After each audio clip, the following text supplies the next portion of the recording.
What is the most important number of real estate? If you're watching YouTube, people will tell you NI, cap rate, IRR, all of these confusing terms. I want to make this so simple for you today to pay attention to what is the most important number in real estate. Okay, I want to prove to you today that the most important number in real estate is not ROI, it's not the cap rate, it's not IRR, it's not any of these confusing terms.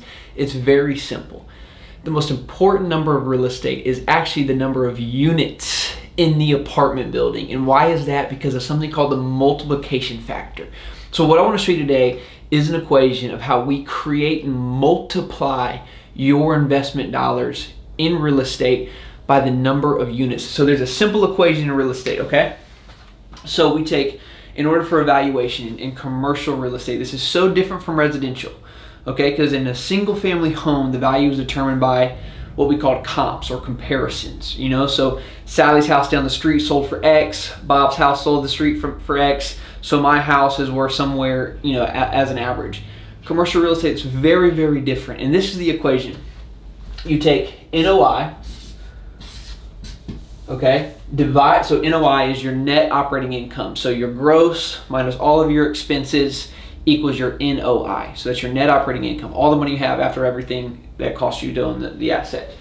And then you divide that by something called a cap rate.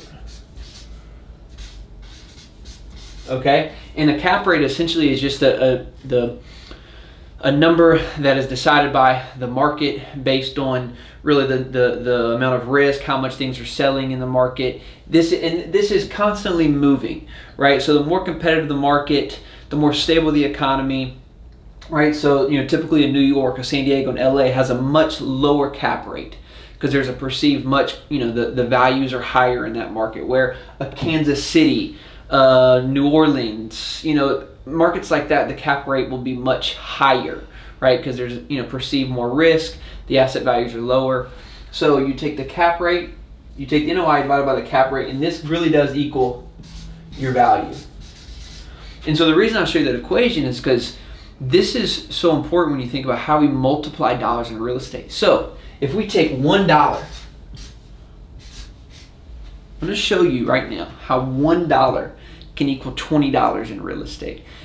What they taught you in preschool and middle school and high school, 1 plus 1 is no longer equal 2. 1 times what I'm going to show you this can equal 20 bucks. So think about this. Right now in several markets across the United States, there's a cap rate of around 5%.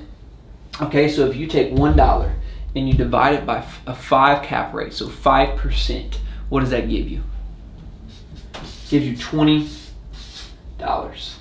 Literally, this is how we multiply wealth through real estate. For every new dollar of revenue that we can create in real estate, we can literally add $20 to our net worth. So you want to talk about how do we build and create wealth through real estate? It's by figuring out how do we increase revenue. And so the reason number of units, so let me tie all this together for you. Why number of units is the most important is because don't you want to be able to multiply this 20 by a big apartment complex as you have, right? So think about this for a second. If we have a 250 unit building, okay? Let's go back a little bit. If we have a duplex, and you multiply, you know, you increase your value by $25 a month. That's 50, if you have a duplex, you have 2 units, that's $50 a month, right? That's $6 grand a year. It's really not changing anybody's life. $6 grand, it's nice to have. You can maybe go on a short vacation, but it's not changing anybody's life. If we have 250 units now, and we can increase revenue by $25 a unit, which by the way is not that hard. Most people's rents go up by $25 a year. But let's just use that as a base example. So we take 25 units, okay? 25, or 250, excuse me, 250 units. And we times that by $25. What does that give us? I think that's 72,000. I'm going to make sure my math is clear here. That's $62.50 a month. Okay, that's $62.50 a month Again, times that by 12, because that's what we got to get per year. That's $75,000, okay, a year that we just increased rents. So we increased rents by 25 bucks on 250 apartment units. That gives us $75,000 a year. Now, that's just an increased income. I'm talking about how we multiply wealth today. So go back to our equation. We added $75,000 of NOI to our bottom line. We divide that by a cap rate in the market. We're calling that 5%. So you take 75,000, you divide that by 5%.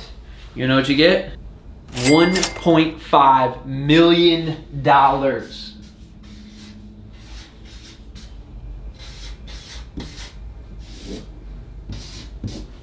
In new equity. That goes straight to your net worth. This is how you multiply wealth through real estate. This is how you play the wealth game.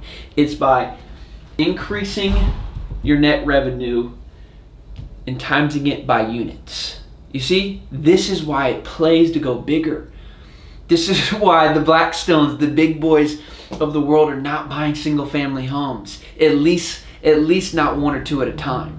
Hundreds, if not thousands at a time. Why? Because they understand the equation, right? So if you seriously want to build net worth, you want to multiply your wealth over time, this is why we're going after large apartment units. This is the think wealthy mindset of taking cash flow, right, plus time, times that by leverage or number of units, and this is how we get appreciation. $1.5 million by literally taking a 250 unit apartment complex, timesing it, or and increasing rents by 25 bucks. We've created $1.5 million for our investors. Now, that doesn't get paid out right away. That's an equity. We either have to refinance that asset or sell that asset to realize that, but that goes to our net worth. We can count that to our net worth. So this is so significant, and this is how we multiply money in real estate. And this is why I say number of units is the most important number. Think wealthy.